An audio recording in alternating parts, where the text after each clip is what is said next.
And Sarah, if you would like to start the presentation, I know that I'm going to do a little bit of an introduction before we hand it off. Yeah.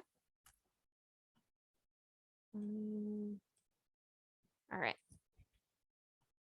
Can everyone see it? Yep. All right. Okay, so we're just going to do a little bit of a recap of what we talked about previously in February about the history of lawn. And what is very clear, what we need to make very clear here is that lawns are cultural landscapes. They're not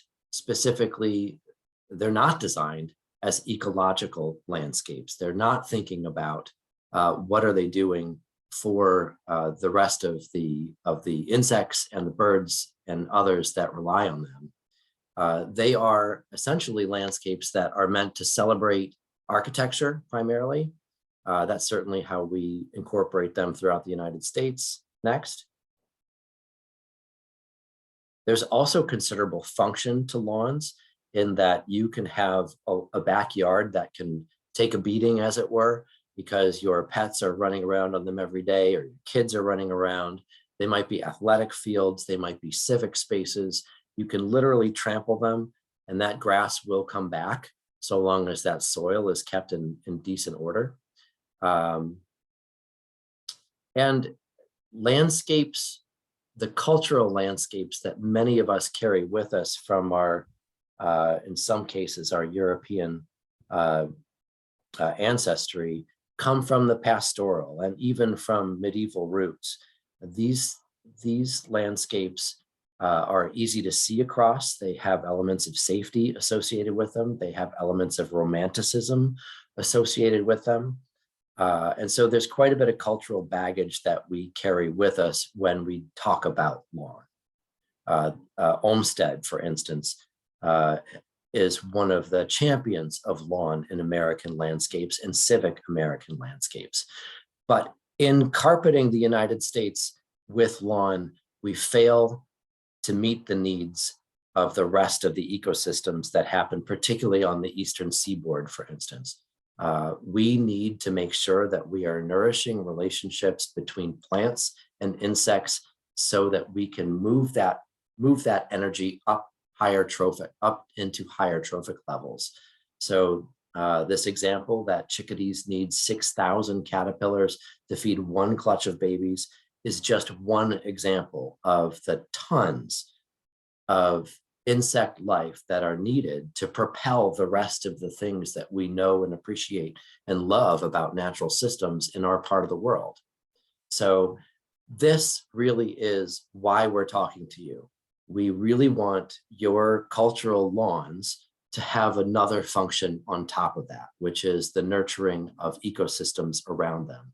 It doesn't mean that you need to abandon your lawn, although that is an option. That's not what we're going to explore here. So let's recap. And Sarah, this is my nod off to you to take the presentation. All right. Last time we talked a little bit about what is turf. It's not just one type of grass. It's this whole variety, this mixture of different types, different kinds of fescues, bluegrass, and not just grasses, but also forbs. You got some clovers and other types of flowery plants that are going to be in your lawn as well. The grasses are made up of some cool and warm season grasses. The cool season grasses, they peak in the cooler seasons. That includes the fescues and the bluegrasses, whereas the warm season grasses are flourishing more in the summer. That's when they really take off. And that includes like blue stems and Indian grass. And you can see that seasonality in this landscape right here at our orchard and Raythorn Farm. The Raythorn Farm side is that warm season grass. This is at the very beginning of summer, and the orchard is the cool season grass, and it's already gone to seed at this point. It's done its primary job at that point. And so all of this is really important for insects. Insects abound in grasslands, but they have a lot of needs and requirements that need to be met in order for them to survive in it. such as the types of plants that you see in it, or the amount of shade versus the amount of sun that they would be receiving while they're in it, or how dense that vegetation is growing, how tall it is, whether there's access to bare ground is often important for certain species. And insects are threatened by habitat loss, not just in those far off places, where deforestation is happening and all the logging is happening, but even in our own backyards. So you don't have to feel so helpless that you can't make it a difference with habitat loss, because you have the power to make a difference with your own plot of land that you own. And there's all different kinds of insects. So we talk a lot about pollinators. PA has over 400 species of bee just in our state. That's a lot more than just the honeybees that you hear about. And all of these bees aren't producing honey, but they do all require nectar from flowers. And about a third of those bees will emerge in the early spring. Spring is a very sensitive time for bees and wasps also, who grow their population a lot in these early months. So a queen may emerge in the early spring, and she has to do all of the foraging herself, and then build her nest. She's got to lay hundreds of eggs oftentimes. And then after those emerge and they start growing up, they'll take over that work. But they don't have that help in the early spring. And so there's this importance of all the different types of flowers as well. There's that kind of matchup of certain flowers need certain pollinators and certain pollinators need certain flowers. Sometimes it's a preference of color, shape, size, but most of the time it's a very specific species that they're looking for, or group of species. Also, a lot of solitary bees are kind of like spring ephemerals, how those flowers pop up in the spring and then you don't see them for the rest of the year. A lot of bees do that as well. They're doing all that work in the spring. They're foraging, they're laying their eggs, building their nests, and they're gone before the spring ends. And so those eggs that they lay, they'll grow up inside the little nest, and then they won't emerge until the following spring. So you're not likely to have a bunch of spring ephemerals pop up in your lawn, but you are likely to have a variety of flowers early on in the season, which may help support a variety of bees. And so insects need a lot more than just flowers. Most insects will never even touch a flower, yet their roles and their value are just as important and vital in the ecosystem, as well as their impact on our lives. We might not love when they munch on our leaves, but the only way that you're going to see like those butterflies that we love flying around is if they were once caterpillars that were munching on the leaves. And the only way that you're going to hear the beautiful songs of the birds is if they have insects that they can eat and feed to their young. And the world would be very still and quiet and not very functionable without insects. In addition to those ones that eat our plants, we have bugs that will eat the ones that eat our plants. And they'll also eat things like mosquitoes in this middle picture. And many wasps and bees don't just need pollen and nectar to feed themselves. They also need other forms of protein to feed their babies, such as grasshoppers and spiders, crickets, flies, and all different kinds of other insects. And so predators would be found utilizing this grassy area. And then you have scavengers and decomposers. Everything would fall apart without the bugs that break down the dead material that no one else wants.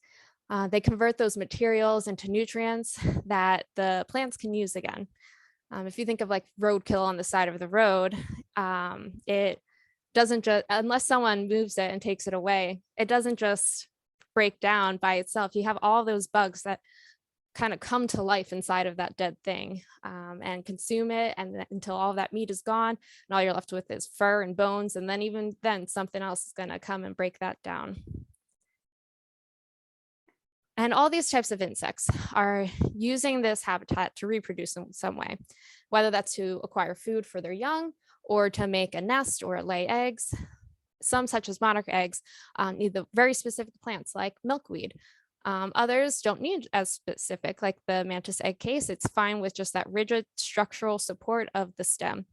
And this process, it can take a variety of time. Like sometimes it will take a whole year, just like I mentioned with the bees that are making their nest. Or it could just take a few days or weeks or sometimes a few months, and then they'll repeat that cycle all over again. So all of the mowing that we do over the millions of acres of lawn that we have in the US degrades this potential habitat.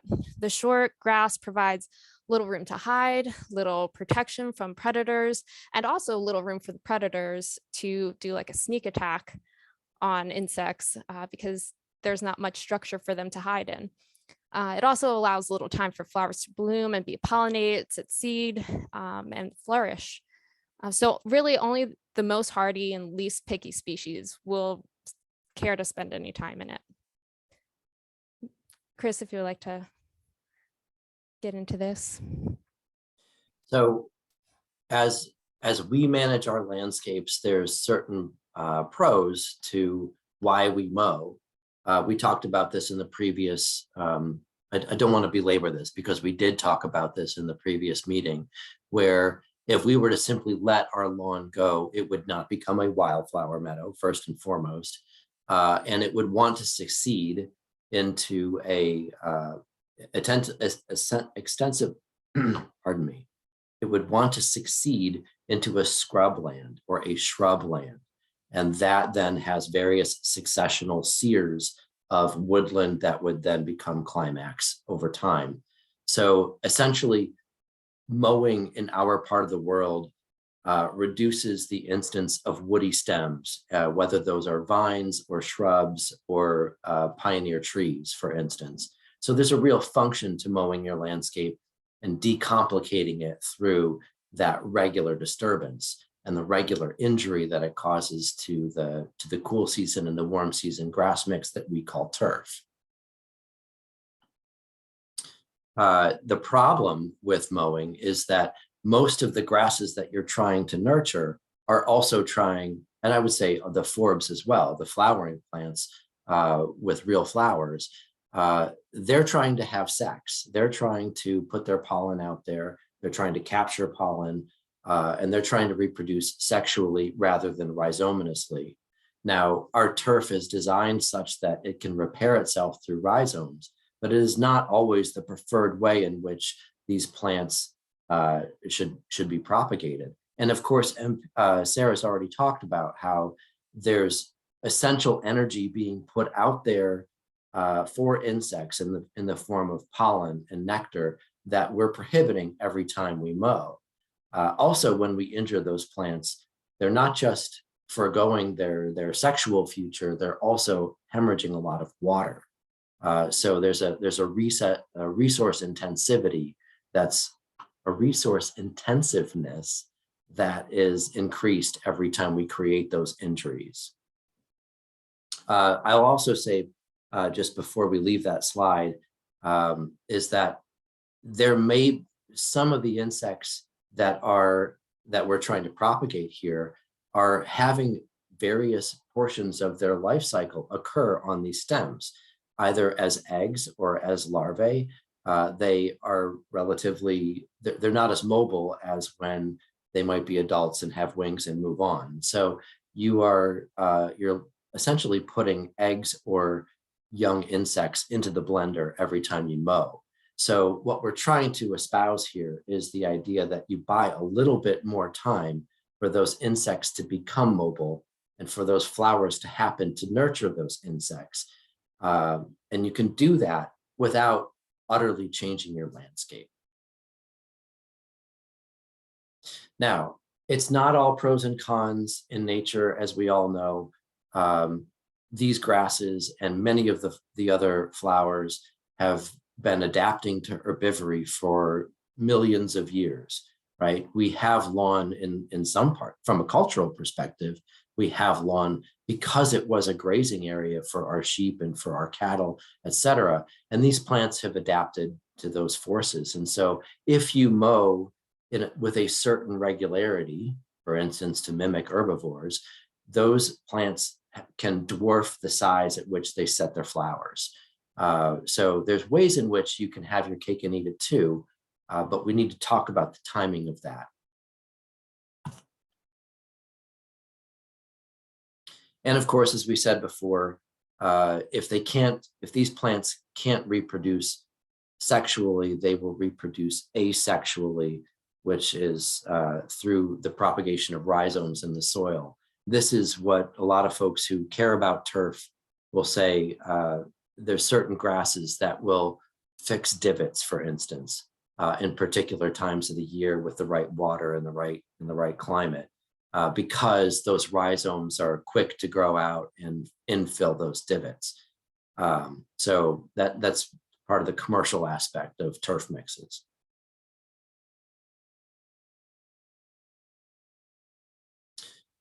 Sarah, you want me to take this?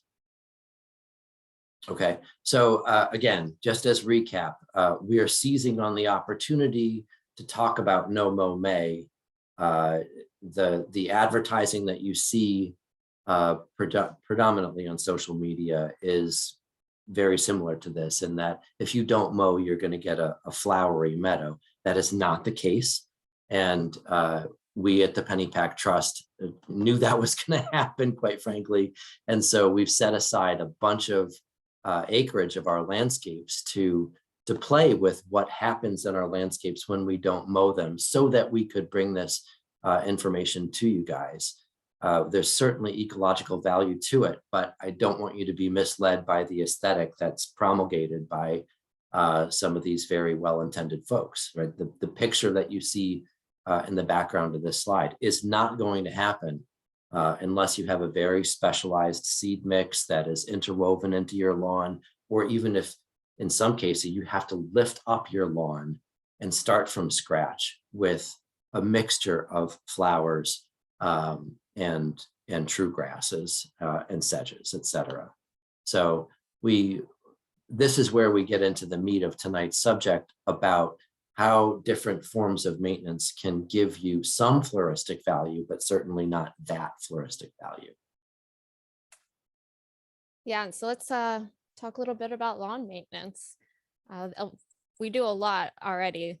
We put a lot of energy and effort into lawn maintenance, which includes seeding, as Chris alluded to earlier with the flowers, but even with grasses, we add seed mixes to cover up patches and to sow in the kinds of grasses that we want. We add herbicides and pesticides to get rid of the pesky knot grasses that we don't want, and all of the little critters that might be feeding on it. And then we have to add fertilizer, because there's not much of that breakdown being allowed to happen. And so it needs a lot of nutrients put back into it. If you take out clovers that are fixing nitrogen, now you need to figure out something else that's going to provide nitrogen to the grass. And then we do a whole lot of mowing and cutting it back, as we'll get into even more, and we've talked about. And all of that mowing requires a lot of watering, because now you've created these wounds that water is able to leak out, and it needs to replenish that water. So when and how should we mow it? That kind of depends on what you plan to do. If you want to use your lawn for recreation and you're having people over, you're walking all over it, you've got your kids playing on the lawn, then every week or two or whatever you normally do is probably sufficient for those areas. If you want to start allowing it to have that ecological benefit, you can go longer. For bugs, every month would probably be beneficial to start allowing that reproduction to happen, the area for them to feed in and breed in. And for birds, you could wait until midsummer, but we'll get into reasons why that might be challenging. But that also depends on how much space you even have. If you have a little plot, they're not really gonna be too interested in hanging out in that little plot. But if you have an expansive space, maybe they would do a lot of foraging in there, like, have their nest in there. And so there's all these different frictions and obstacles that you'll encounter. So as the time goes on, and your grass gets taller, so it's the biomass and the diversity that you have inside your lawn, it's going to grow and get taller as the year goes on. So the first obstacle you're going to face is the equipment intensity. There's some That's usually the first obstacle you'll face. There's a limit to what your lawnmower can handle, and what you're able to handle. And then there's ordinance friction. I'll talk a little bit about the height limits that different regions, different townships and boroughs allow.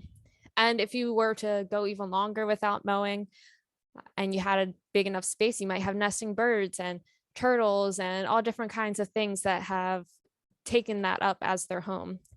And as we said before, the landscape tends towards woody stems. It's going to succeed towards woody stems. So if you really go a long time without mowing, you're going to start having little trees and shrubs and vines creep in. So one thing you really have to consider through all this is what your local code allows. It's different for every township and borough and city. So look into what it is for your area. I put a few examples here. For Upper and Lower Moreland, they allow you to let it grow to 12 inches. They have some weeds that they really want to make sure you're not growing, such as poison ivy and oak and honeysuckle. Lower Moreland Township had a whole list of different kinds of plants. Most of the other ones I looked at just had a couple general things listed, but it included multiflora rose, chicory. So you'll want to make sure you check that out. And it also had a caveat that if anything outside of 100 feet of habitable structure didn't really fall within this ordinance anymore. There's a different code for that sort of thing. And then if you violate the code, you'll always get a notice first if you violate it, but then each area has its own like structure of how it deals with it.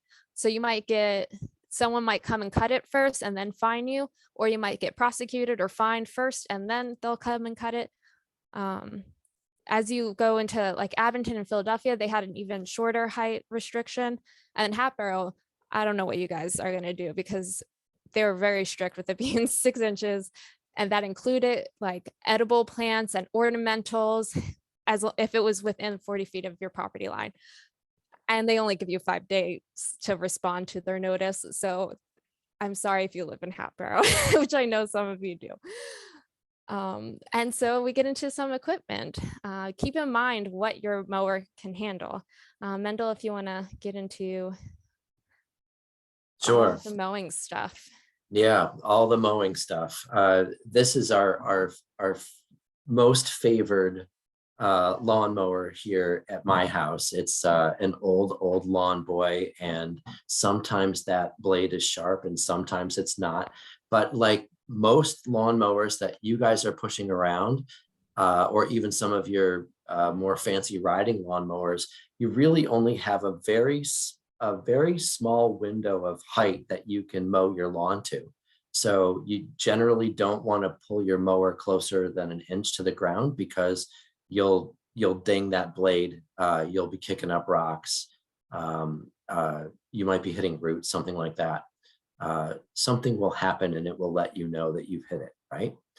But it's really rare that you can get a mower that can get you 6 inches or above the surface. And it's really in that range of 3 to 6 inches where you've really bought some time for insects to lay their eggs, to have habitat, for the grass to retain water, etc. So there is a certain amount of shagginess that goes with letting your lawn grow beyond the traditional 3 inches. And I should also say that whenever you do, most lawnmowers have this feature, and I would say most lawnmower owners don't know that you can change the height of your mower blade or your mower deck.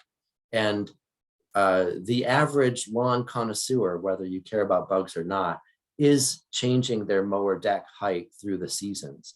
It's generally advised that you keep your mower deck high in the spring so that your grass can have a competitive advantage over weeds. And you can generally cut lower in the summer because the grass isn't growing as vigorously. And you can buy a little bit more time between mowing cycles when you want to spend that week at the shore, or you're going to go see mom and dad somewhere, etc. You've got vacation plans. The reverse is also true in September. So in other words, grass is going to grow most vigorously in April, May, and early June. It's going to not grow as vigorously in July and August, in the very hot months, particularly if there's some drought out there. And it's going to start to regrow very fast again in September, waning into October. So get to know the fact that your mower deck can change heights, and realize that I really would encourage you to experiment with letting certain portions of your lawn go so that you can figure out how much can your mower handle. There's going to be a certain point where you push that mower over top of grasses that might be 12 or even 18 inches high, and it chokes and it'll stall. And you certainly don't want to do that to your engine on a regular basis. So get to know what it is that your machine can and can't do. Yeah, I don't want to encourage this, but I did use this lawnmower on this patch, this small patch right in front of it. And that was about like 2 feet high when I cut it. So this particular lawnmower could handle at least a small amount of 2 foot high grass. I don't know if it could handle a whole yard, but I was pretty impressed. And you know, you're not blazing through the landscape here. You're not moving at a walking pace when you're doing something like that. And you should probably go back over it several times. In fact, we have some video of that coming up. Now, you can spend a few more dollars and get a nice mulching mower. Honda, I know that Home Depot sells Honda's mulching mower for about $650 last time I checked, which was only a few months ago. Mulching mowers essentially recirculate the grass clippings inside the mower deck, so that you're bringing that, you're helping to break down those cells, and they're going to rot and go back to soil that much faster. They're generally a little bit more powerful, and they have a slightly different blade configuration. Now, weed whacking is something we do an awful lot around the trust because we probably do it different than most folks do it. We can change our elevation on weed whacking. You can hold that string trimmer pretty high. You can hold it 12 inches or 18 inches or 24 inches off the ground. Here in the winter, we'll change to a blade rather than a string, which can be incredibly dangerous, but you can get through small shrubs and vines in the winter with a bladed weed whacker. So there's ways in which you can micromanage the height of certain areas, or really, if you find patches of stuff that you don't like, you can take that down to a soil surface if you want. Then finally, well, not quite finally, there's riding lawnmowers, which are generally more powerful. You can generally bring the deck fairly high, above 4 inches in many cases. And you have the ability to pass over your landscape as many times as you need to without having to kind of bog it down every foot, for instance, on the push mower. So that is, I mean, there are limitations certainly to a riding mower, that you can't finesse it the way you would in a push mower. But we found them to be generally much more powerful, and you have the extra time to go back over that landscape several times and do a nice, neat job when you're returning it. So this is a video of Sam Mackler. He's pushing through some of the material that gets bedded down when you initially ride over it. So we let this grass grow to about 24 inches tall. This mowing is happening, I think it was just previous to the 4th of July. So this area had not been mown at all until the 4th of July. And we had to pass over it several times. Sarah, you have other video of trying to dethatch that. Look at the material that you now have to digest once you let that go for a solid 3 months. That's an awful lot of biomass. And as clearly that would become a problem for you guys to try and deal with that if you don't have a serious compost pile. But it is illustrative of what can happen as you push through those intensities, as we were showing you in that graph. This is an interesting solution, kind of a midway solution between standard mowers, weed whackers, and riding mowers, and that this is a very powerful engine on a walk-behind brush cutter. You can generally buy a walk-behind brush cutter for about $2,000, maybe a little bit less than that. They've got so much torque that they can usually go over small shrubs and woody materials. So if you needed to return a landscape that you're only going to mow once a season or twice, maybe 2 or 3 times a season, this would be the device for you. Also, the blade is generally a little bit bigger. On a push mower, you're dealing with blades of a maximum diameter of about 22, 24 inches. A brush cutter or a brush hog is sometimes larger than that. I would say up to 36 inches, but I might be wrong. Again, it's torque is what you're looking for here. And this would be the tool necessary for seasonal maintenance. Yeah, so basically we just recommend that you start experimenting, figure out what your mower can handle. See what mowing frequency will work for your lawn, for your machine, and what you're using it for. I know me and Chris talked about considering lawn height restart. So if your mower is limited, you can cut it back all the way down to what your low point would be and let it grow back up. Chris, did you want to elaborate on that one more? Did I explain that well?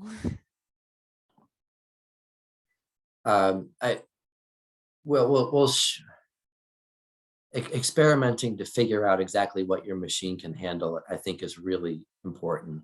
And as they say, usually when you buy a can of paint or Test it out on wood a small finish or area. something, yeah, find a discrete area on which to test this before you let your entire lawn go and you find out that you've outpaced your machine's ability. Right. Yeah.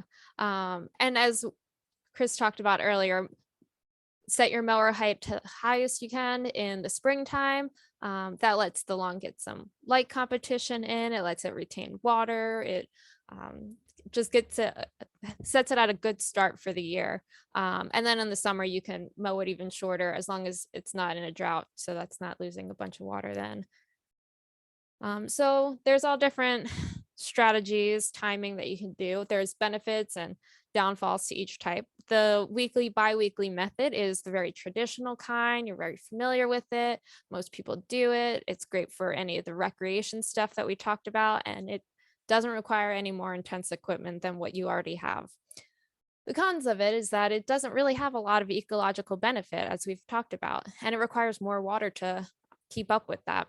And it creates so much disturbance, consumes time and fuel, and all that fuel gets poured out onto the ground as well, which also doesn't help with the ecological benefits.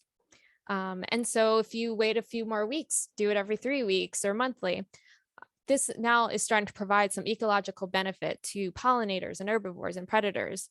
It can allow for that time for the insects to mature, allow some time for the plants to flower and set seed. Anything that has laid eggs or in the larval stage, it gives them more time to reach adulthood when they're more likely to be able to escape the disturbance and have that mobility. And anything that's in the soil that may be overwintering, they're not being disturbed early on. And this can achieve a nice meadow aesthetic and change some cultural perspectives. And there was just one. Can I other thing interject here thought for a second, Yeah. Sarah? And that is that as a beekeeper, and we showed a graph of this in the previous presentation, there's beekeepers refer to nectar flows, where there's an abundance of flowers that come up at certain times of the season. There's usually an abundance of flowers that come up in addition to rapacious growth in May and early June. And so one of the clever things about that catchphrase, no mow May, is that May is a very critical time of year in which you can get a lot of ecological activity out of your plants and insects in May, the run up to May, and a little bit on towards the summer solstice. The same thing happens again in late August, I say mid-August through mid-September. And so there's kind of sacred moments in the calendar, if you will, where if you could wait 3 weeks to a month or even a little bit beyond that in May and in August and September, then you're helping to achieve quite a bit, more so than if you do this, if you have the same interval of disturbance in July or early August. Yeah, I also want to point out that, as we mentioned earlier, it's going to grow a whole lot in the month of May, whereas it's not going to grow as much in July and August. So that this regular interval, you might cut it, once a month in May, and like you had to cut a whole lot. But then if you're still following that monthly schedule, you're not cutting as much later in the season. It's not a very the growth is not equivalent throughout all of the year. Um, but the cons of doing it this way is that it does require more intense equipment, especially in those early months when it's grown a whole lot. So you need more maintenance in order to achieve that nice cultural aesthetic, for people to find it socially acceptable, and not think that you've neglected it and abandoned it and you don't live there anymore. This can also allow for the weeds to flower and set seed as much as it allows for all the good stuff to flower and set seed. And you're risking violating ordinances and get into all the messes of that. And so there can be a commitment tipping point in here. If you haven't mowed your lawn yet and it's May and you've got a nice big area and now that's like surrounded by trees and everything, and now you've got some nesting songbirds and reptiles and all kinds of other things that get mowed over. So you just got to be aware of those sorts of things. From Um, my experience, when you take a weed whacker to grasses that are greater than 10 inches high in the month of May, you're going to run into mating snakes. So it's, and some people would be really freaked out by that. You're entitled to be freaked out by that, I guess. That's in a, reproduction of those snakes is really important. So just know that, yeah, as you create habitat, things are occupying that habitat, and there are drawbacks to restarting that disturbance cycle. This is not a one size fits all, and it doesn't come without consequences, or even in some cases contradictions. yeah. And similarly with seasonally, this can look at however would work for you 2 or 3 times a year. So maybe you mow it when you decide you need it for the 4th of July weekend so that you can have everyone over in your yard. You've had it grow so tall, so now you need to cut it beforehand. Or maybe you choose designated times that just fall in line with whatever critter of interest you're coordinating your lawn towards. And so this has a lot more ecological benefit to all those guilds that I mentioned before. Gives them a lot of time to mature and do all the things they need to do. It definitely will likely, depending on what your ordinances are, violate them, unless you can convince them otherwise that it's not a violation and it's intentional and it's maintained. What's the word I'm looking for? When you intentionally cultivate, that's the word, that it's cultivated in some sort of way. But yeah, you need a lot more intense equipment once you really let it go. Things like a brush cutter. Maybe you can outsource contracting to a friend or some sort of contractor who will come and clear it all up for you. And so there's also that trickiness of trying to make it look intentional for your neighbors. Yearly, you've basically turned it into a meadow or a grassland at this point. If you let it go every year, you would definitely need that heavy equipment to come through and cut back any of the woody stems that have come in that are able to handle that. It's very different than what our culture usually is familiar with and deems acceptable. But now you've created this nice habitat for a whole swarm of critters to occupy and reproduce in and come back to year after year. And so this is a nice little simplified version of everything we just said.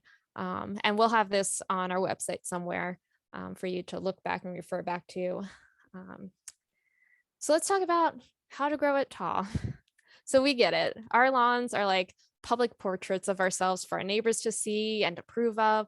And most people are not attuned to the ecology and will only see your lawn through like that cultural lens. And they might assume that anything resembling the wild is an act of neglect. And you're not likely to have it grow quite as tall as this. You'll probably stay within that 10 or 12-inch ordinance range. And so there are some things that you can do. So remember how you want to use your yard. The areas that you want to use for recreation, you can keep that short. The areas that you have for aesthetics, maybe you've got a garden, make sure that's still visible for whoever you want to see it, or accessible for you to reach if you got a garden. Pathways to your garden, make that accessible. And so one of the things you can do is keep these different lengths, keep those areas short where you need to walk through, where you're going to have people hanging out and doing the recreation things, and then you can let other areas grow taller. Could have nice pathways that, you know, reach your garden, reach your shed, reach the sidewalk, whatever pathways are most convenient for you. And this makes it look a lot more intentional. It gives that sense of care and control to that wild chaos that is contained inside of it. And we definitely recommend mowing edges. So anywhere that is the border of your property, anywhere up against your house, it also shows intentionality and care. I'd like to interject here, and this is a really good example of a mown edge, or what we've recently learned to call it an orderly frame. There's a beautiful article that we just came across, many thanks to Paul Raysette, by Dr. Joan Iverson Nassauer, published in the Landscape Journal. And the name of this article is Messy Ecosystems, Orderly Frames. And I think that really beautifully sums up exactly what you see here. What this groundskeeper has done at the Lord's New Church is that they've created a mow strip that's about 18, maybe 22 feet wide, that encompasses the drip line of the orchard trees. The orchard trees are of a very rigid, orderly rhythm. And then beyond that is the managed chaos, if you will, or rather the frame implies that the chaos is managed. So having a mow strip shows that, as Sarah has said before, that you haven't just up and walked away from your landscape. It's not a landscape of neglect. It's something that is cared for, and it's curated in a particular way, to use the parlance of now. I think the next example. Yeah, No, next we have fences, those little fences that you would put up to block in your garden. You could do the same sort of thing for the grass area that you're not mowing, and that gives that extra look of care and intentionality.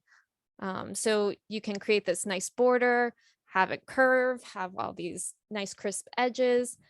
And obviously it wouldn't look like something like this where you've got all these beautiful flowers behind it, because that's clearly a garden, but it makes it look more tended and cared for.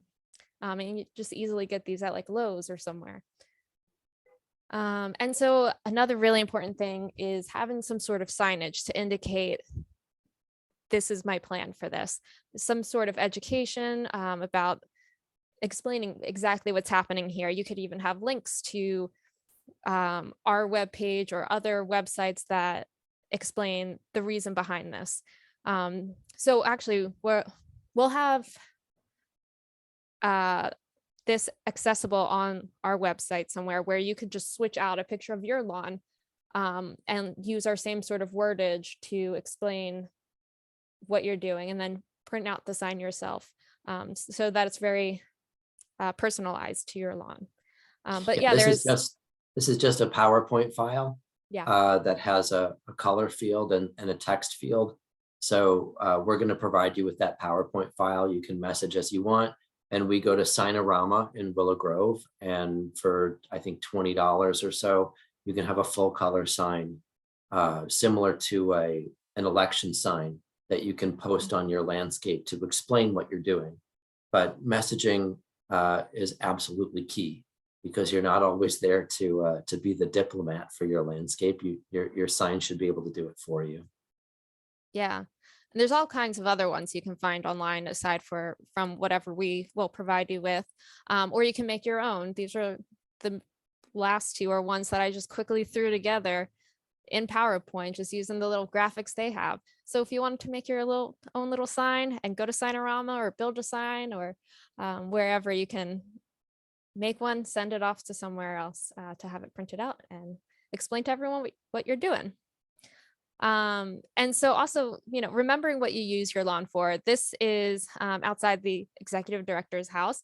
It's where the it is where it connects to a trail, so people are constantly walking back and forth on it. It is also what we use for our hayride and everything in the fall. So it looks a little beaten up because it is a little beaten up. But basically what we're suggesting is mow what you need to, and you can let the rest grow. So getting back into this Wait, Nassau. I need to paper. interrupt you there, Mhm. Sarah. Go back to the pictures of my lawn, please. Yeah. Um, I think this was one of the most interesting learning moments we had last year when we let this lawn grow out. It's exactly how patchy it is, and how downright ugly it is when you let it go. It's it it is often the case that your house was built as part of a development, and it used to be a farmland, and now it's been run over by contractor vehicles, and your own or your previous owners uses or disabuses of those landscapes, abuses I should say, of those landscapes. um, so letting your lawn grow out could easily yield really patchy, pretty ugly results like this. So you need to be aware of the fact that that could happen. And then now you're talking about overseeding or reseeding and aeration and other kinds of turf rehabilitation that then you could add wildflower mixes into, for instance, if that's what you're going for. But um, I mean, this is one of the primary reasons why we're giving you this presentation and not a stock version of what Mow May, how it's pitched in the UK or elsewhere. Is that this could easily be an outcome in your yard, and that might tell you, okay, I'm going to go back to lawn this season, and I'm going to start overseeding in the spring for something that I really want. Yeah. Yeah. So in this Nassau paper, they did this simulation where they asked suburban residents to rate the attractiveness and how much care it looks like was put into it. And they showed them these photographs, simulation photographs. They were edited. Unfortunately, it's only in black and white. It's from 1995, so can't see any pop of color that might be in here. But they showed conventional lawns and showed lawns that have like 50% and 75% lawn covered with prairie grasses or savanna shrubs, woody shrubs. And they found that, of course, they preferred the conventional lawn look, but they didn't totally, there were certain shrubby areas and grassy areas that they rated on those scales just as high as they would the conventional lawn. So there's some ways that you can make it look contained. So if it's only 50% of your lawn, it still looks like it's managed and maintained. And so there are some ways that it might look in your lawn. So if this is a little mini neighborhood, you've got an example where you've got the kids' play area in the back. People come over for barbecues. They're hanging out in your backyard. Maybe you don't use your front yard so much, or maybe you use your backyard for your vegetable garden, and your front yard has all these ornamental plants in it. Or maybe you don't use your yard too much. And so you can take these spaces and find little patches that aren't really being used and let those areas grow. You still have borders of your house and pathways mowed so that you're able to access things and it's not overflown onto your neighbor's side. And so this is just a general idea of what it might look like, what you might some inspiration for you to work with, how it could look in your yard. Or you can do this really funky thing where you decide to see what's coming up, keep certain areas growing where you see a bunch of flowers coming up, mow areas in between. And this still looks really manicured and intentional. You don't accidentally leave a bunch of patches. So it definitely looks intentional, and it's a great way to enjoy it and have the bees and everything enjoy it as well. I think the key here is to realize that you have the dimension of time that you can play with. You don't have to Mhm. mow everything every 10 days. You can mow certain areas every 30 days, or maybe even longer than that, depending on how visible it is. And you also have the dimension of space, right? So there's certain areas that will receive a high intensity of maintenance and others that will not. And so you can play on those variables however you want. Yeah, exactly. And then find ways to engage with it. I know I really enjoyed looking at what insects were using the different areas that we let grow this past year.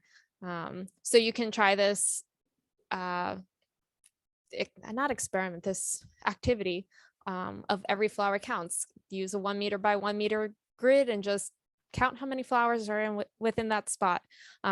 See if you see any insects using it. You can compare it over the years. See if you get more things, different things popping up.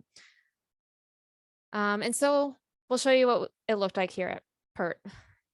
So we already went over a little bit of Chris's house. So this was it at the end of April I before we got into our no Mow May time. So this was sort of a before picture.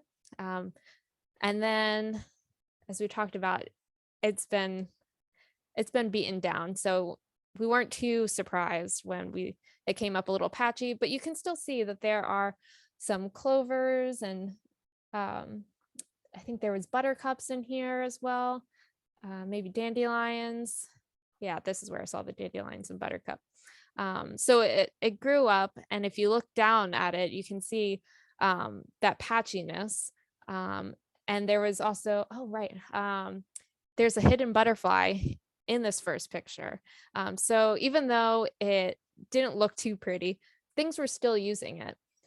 And sometimes the patches of bare ground can actually be really important for ground nesting bees. So even if it doesn't look pretty, there still might be some sort of function and service that it's benefiting to the insects.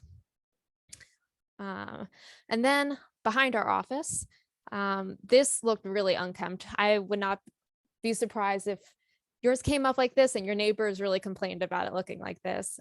This was a whole lot of creeping Charlie with some grass popping up through it.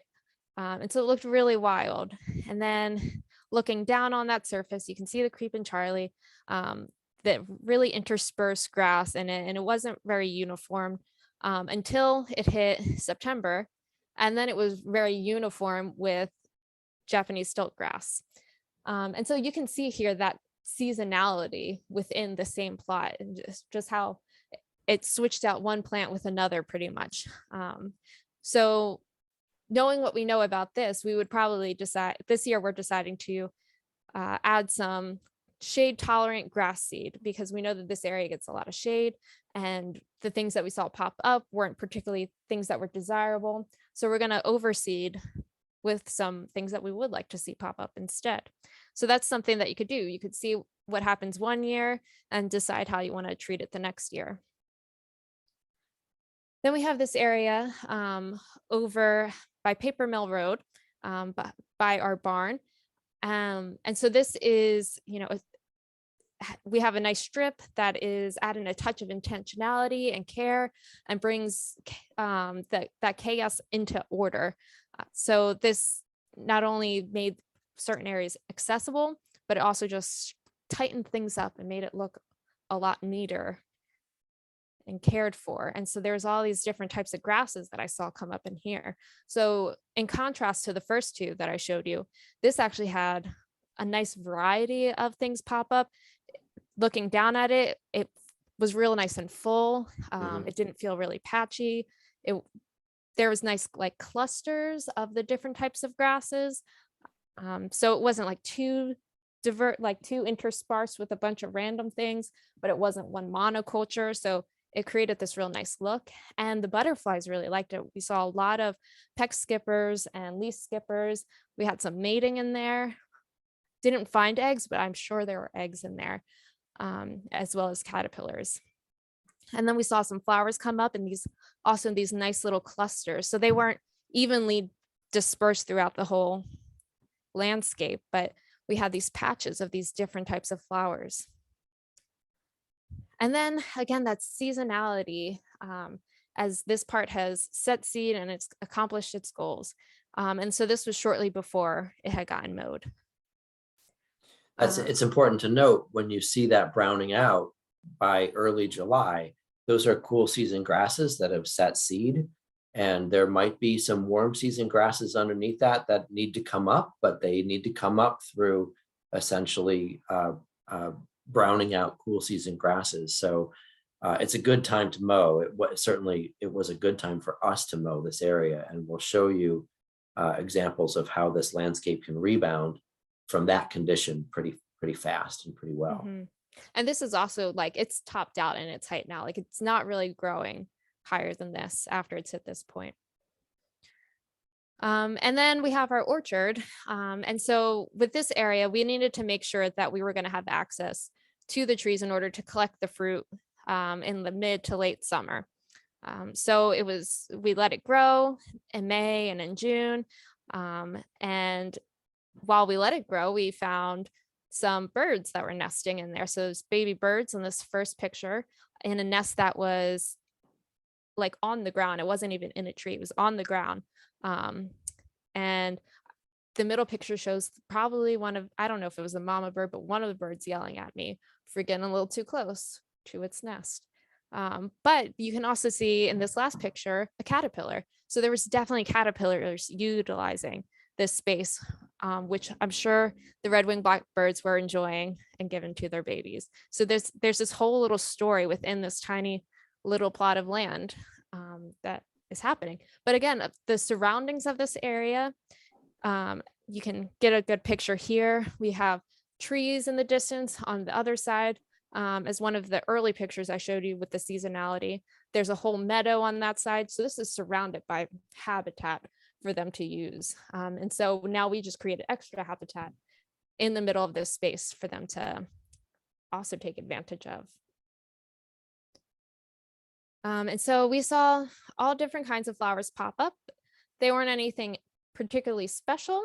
There'll probably be a lot of things that you would also see in your lawn. And if you want cooler, prettier, more unique things, you can always seed that in and see how that works for you. Yeah, it's important to note that these are not all natives. Many of Yeah. them are weeds, but Yeah. they most the all. yeah the definition of weed starts to change a little bit as you shift your priorities and how you manage it. Yeah. Yeah. Definitely nothing special that popped up. Yeah. But who knows? Maybe you'll get something that's special. I don't know. But so you might be wondering, like, does it come back? Like if I let this grow all year, few months, like what if happens when I actually cut it? Like it's going to be pretty brown that first couple days that you cut it. You gotta it needs some time to recover. So this was one that we cut it August 4th. So we waited until the end of summer to cut it back. So it needed some time to spring back, get some life back in it. And now as we enter the cool season again, it's loving it. It's nice and green and lush and beautiful again. And so what comes next is that you can come and see these places this season as we let it grow again, see how we're experimenting with it, and get ideas and learn more about the different things that we're doing. So the things that we'll do differently this year, as I mentioned, we'll see that area behind the office so that we start seeing the things that we want in there. We would also do that at Chris's house, except there's going to be construction on it. So that's not going to be pretty regardless this year. And so we'll also experiment with different mowing frequencies and the timing and what that's going to look like. And I want to emphasize that we are still learning. There's still so much to learn about this. We don't have it all figured out just yet. So we would love to hear anything that you do, what you've learned, how you manage your lawn this coming year, whatever tips that you have as you do it. We would love your feedback and what you have. So thank you. That's Yes, what I got. thank you, Sarah. That was great. And I want to emphasize what she was just asking for. I would really love to hear what your trialing is going to be like this year, and what issues have you encountered, what's worked for you, what hasn't worked for you. I can see that Rick Bruce is in the chat, and he has been at this now for at least a season or two. He's got lots of advice that he's put in the chat. We're experimenting without neighbors who have opinions. Yeah. So your context is going to be very different from ours. So please do that. Take some pictures and let us know how it goes. So if you have any questions, please put it in the chat. I will also go to a mosaic mode. If you would like to ask a question here in the midst of the Zoom call, just raise your hand digitally, and or just take the floor.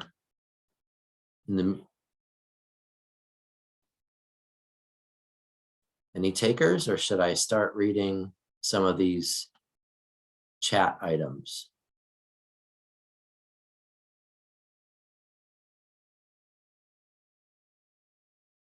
Okay, then I'm going to start with some of those chat items for those of you who want to go through some of these things.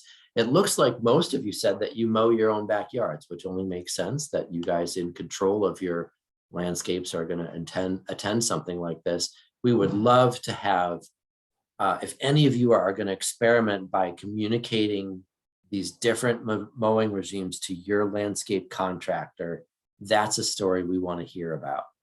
I could guess about how you could do those things, communicate those ideas to your landscape contractor, but I would only be guessing and not speaking from fact. So again, please collect that data for us, if you will, and share it with us when you can. So I know that Bennett Pavlau was asking about any information on Cheltenham. And I know that Rick chimed in here. Rick's story about Cheltenham and about needing to submit a plan to do something other than lawn to the township is not uncommon. We did not talk about that in our ordinance chart because we wanted to focus on essentially managed neglect, right? How do you stop mowing and still be within the law, or at least teasing the line of the law? I think what Rick is talking about is really about how do you get away from what the ordinances are usually pushing you towards, and you can have alternative lawns or shrub areas or wooded areas, so long as you submit a plan to the township and they approve of that. There again, communication is key, signage is key. Lynette Saunders asks, can most mowers be set to mulch? I think that generally speaking, the answer is no. Most mowers have only one setting. So if you really want to mulch in your lawn with a non-mulching mower, you probably have to hit it several times, or you can pick up your blades and compost them.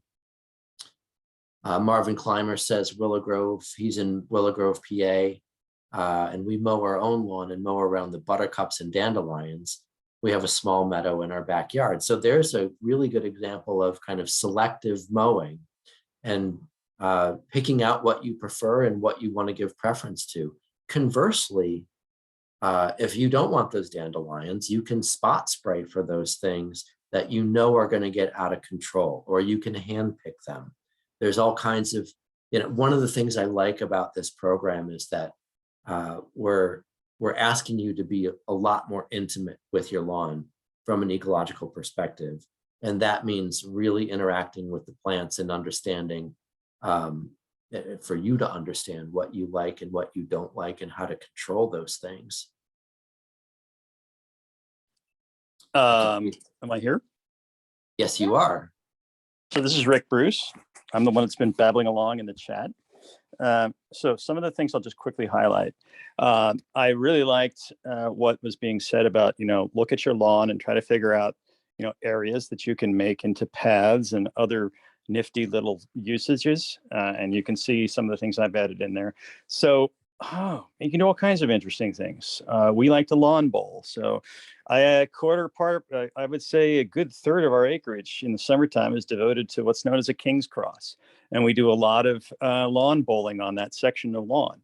It's a level section. It's basically a playing field with a giant six-sided intersection-like cross boxed in with another pathway around it that provides the out-of-bounds sections. It's a nifty-looking shape, and it's also a fun game. Number two, you can mow a labyrinth in your backyard. I've got a picture I could share of that, but I don't need to. You can think of a labyrinth and just look up whatever kind of favorite labyrinth you've seen around, look on the internet for labyrinths and just mow that pattern into your lawn. So when people see stuff like that, and then especially if you start planting things in portions of the non-mowed section, you can even make little, even though you're mainly going for natural flowers, you can even add in little, potted flowers or little planted flowers into the non-mowed sections of your labyrinth, and it'll look real intentional. And people will stop, not only will they stop complaining, they'll start applauding, and they may even walk in your labyrinth if you let them. Bruce, Rick, rather, I would love to hear neighbors applaud your lawn. That's a goal there for all of us.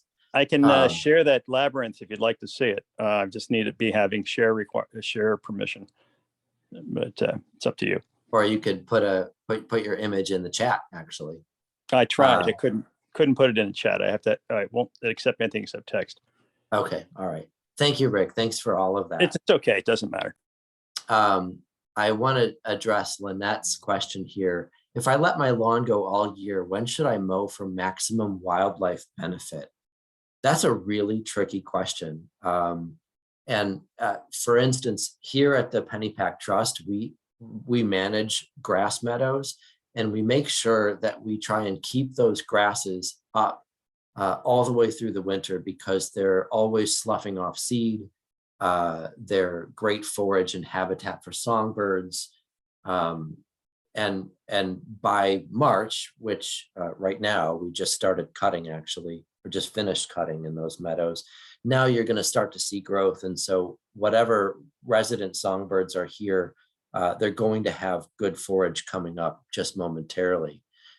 Whereas if you were to cut that in November, then you're out of forage, you're out of seed, and that's problematic. But that's specific to warm season grasses that are setting seed and getting dormant in October and November. I think everybody is different, and Sarah has done some beautiful graphics that illustrate that there are moments in the early summer, I should say, and I really mean like early July and then in August, where we think it's okay to mow. And again, in around the end of September and early October, you have to mow, as we talked about. You have to get that landscape back into shape for it to rebound and to have this cycle all over again. But there's moments in which there's lulls in insect activity that you can take advantage of. So again, I would say early July and then late September to early October. Sarah, would you correct me on that? Yeah, it's about that time. It is really hard to say, but just trying to look at generally when insects peak and fall, there's not a full lull, but it like lulls out, or most things have peaked in like June-ish and kind of level out around July. And so that seems like a decent time that maybe that's like a good time to, trying to think of the good words to explain it, but like maybe that's their adult stage right then. So they're not in that vulnerable time when they're not able to get away because they're eggs or they're caterpillars or they're a pupa. And they're very stuck in that stage. And so there's a little bit of a lull there. But then around September, things start to drop off, but it hasn't fully bottomed out. So there's a lot that needs to overwinter in that habitat, or in leaf litter or whatever. And so if even if you do create a disturbance right around then, it's not too late where things can still take advantage of that the rest of that time in the year to settle down and overwinter. I hope that explains it well enough. But it is really tricky. We've been doing this for about 5 years now of the natural mowing. We don't use any herbicides, pesticides, fertilizers on our lawn at all. We strictly are using a mulching mower, which also has the ability to do both mulching and bagging and an infinite combination in between those two. And then we take our cue from the birds and the bugs. So, for example, we watch the lightning bugs. When they first start to come out, I also know to net my blueberries because the beginning of lightning bug season is also the time when blueberries begin to set. And I know that that's the best time to start putting up anti-bird nets on my blueberry bushes. Once the lightning bugs begin to die down, I can start thinking about mowing, because before that, as most of you know, the PERT has excellent talks at least once, sometimes twice a year on lightning bugs. I'm not going to go into detail, but man, those are exciting walks, and you should definitely go on them if you haven't before. You'll learn a ton. But anyway, let the bugs be your guide, and then the next thing that happens is the birds and the flowers start to give you your guide. So once we started doing this, we started getting cardinal flower on our property, which we've never had. So this large stalk-like plant came up that developed these multiple bright red flowers. Next thing you know, one year we had one species. The next year we had 2 or 3 species of hummingbirds coming through, going after those red flowers. And our neighbors started saying, "What are these red flowers, and why do you have so many hummingbirds and stuff?"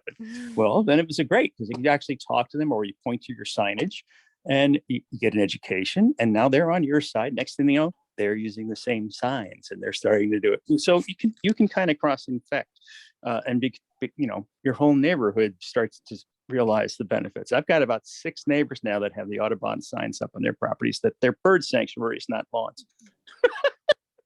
And we weren't the first; we were the second. Yeah. Thank you, The other Rick. key is get your commissioner on your side. Get your commissioner on your side. That's very important. Yeah. Thank you, Rick. And then like that early season's really that sensitive time where their numbers are just beginning to crawl. And so at least by like July, their numbers have exploded usually by that point. And so I feel like it takes less of a hit at that point than when you do it in that early season, and they're still really vulnerable. Another thing that's really bizarre is we don't have nearly as many Japanese beetles as we used to have. I don't understand why, but we don't. I would imagine some sort of competition. I would only speculate, but I would guess that like having all of the other things going on, there's a little bit more competition, a little bit more predation on them, but I could be wrong. Well, I see that Marvin's turned his video on, and I know that Bennett has some comments here. Marvin, do you have anything to ask? Yes, please. We have a small backyard where we do a lot of mowing. It's a constant discussion between how much lawn do we need for the kids and friends and that kind of thing versus the meadow. I like to have as much meadow as possible. And so it's an ongoing discussion every year. But basically we have our lawn areas for lawn use. I like to walk in the backyard. We like to have friends over. People like to play back there. So we have lawn just for that. And so therefore we mow it, every week, every other week, and that's our lawn. The meadow is a different story. My meadow has been there for about 30 years now. And I just decided there's no sense mowing places in the corners of the property where we're not walking on them. So this meadow has been developing over many years. And initially I had the same dream that, well, you just stop mowing and you'll get wildflowers all over. And I learned very quickly that no, that's not the case. You'll get whatever's there.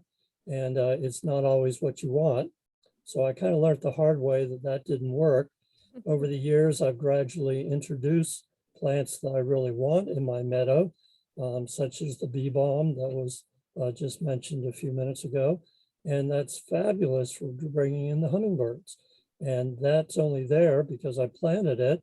The other problem is I can't just let it go because it gets grown over by the asters and other plants. So every year I'm out there weeding around the bee balm to make sure that I have a healthy crop for the hummingbirds. And speaking of weeding, the problem with the meadow, as you said, is it constantly is striving to get into a brushy, woody forest type of environment, which I don't want in the backyard. I want a meadow. So every year in the spring, I'm out there cutting all the woody growth that I can find, either pulling out, which is ideal, or if it's too heavy, cutting it out. And that's all I do. That's the only cutting I do every year. And it's the perfect time because as you said, the plants that have been there all winter have provided cover, have provided seeds for the birds all winter long. And now suddenly in March, you just get the beginning of the new growth. So you cut out the old growth just as the new growth is starting and you're off and running. And there's no more mowing you need to do for the rest of the year. So Marvin, it sounds like you're doing a comprehensive mow in March, and you're doing just selective interventions in between marches. Yes, that's it. And the selective intervention is mostly just May, early June, just to enable certain plants to get up, like the bee balm, that would otherwise get crowded out. We mostly have asters, a little bit of goldenrod, which I'm constantly weeding back. I was going to say a little bit of goldenrod. That's pretty impressive if it's only a little.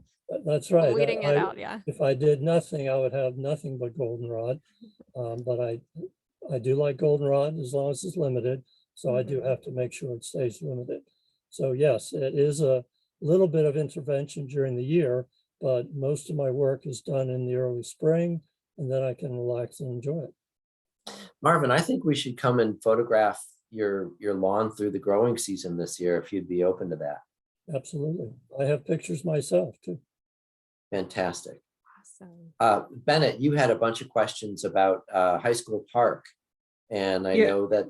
I serve on the board of High School Park, and I was wondering if Pennypack and High School Park are in conversation with each other, and if the message could be amplified through both organizations in combination. Well, I believe Kevin Reese does a lot of work at High School Park, and he's a contractor for you guys, and he's a contractor for us as well. Great guy, really knows his stuff. And so I know that he's a regular conduit between our organizations, but I've certainly been to High School Park, and it looks like you guys really have your act together with regard to managing disturbance and mown paths and things of that nature. But if you'd like to solidify a relationship, that'd be great, and we could do an idea exchange at some point. I think that would be great. I'll talk to some of the folks there. Wonderful. Thanks so much, Marvin, for your input too. I forgot to say thank you. You're welcome. Okay. I believe that covers everything. I hope nobody feels left out. And we've taken up a solid hour and 23 minutes of your time this evening. So thank you all very much. There will be a recording posted on our YouTube channel. Just go to YouTube and search Pennypack Trust, and you'll see both this one and the preceding one. We'll have this one posted probably by late afternoon tomorrow. And then, as Sarah was indicating, we will have some of our other ancillary items, like that PowerPoint file, for instance, that'll be in the notes underneath that link in the YouTube file. In the YouTube path. Thanks, everybody. Thanks very much. And hope to see you out here in June. That was a great session. Thank you so much.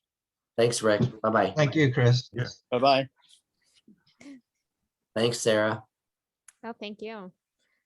Really appreciate the others. Thank you, input. Sarah. Thank you. That was also good.